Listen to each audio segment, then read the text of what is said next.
করবেন মোহাম্মদ আফাজুজ্জামান সহকারী প্রধান শিক্ষক।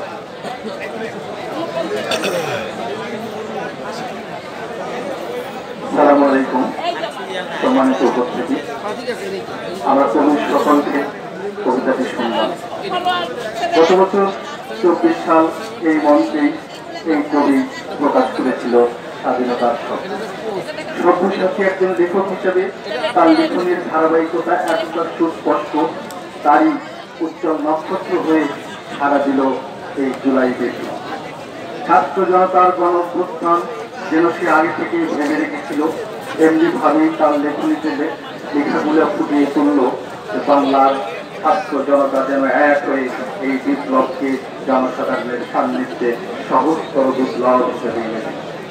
আমি কবির এই লিখনির ধারকে অত্যন্ত বিচক্ষণতার পরিচয় হিসেবে দেখছি।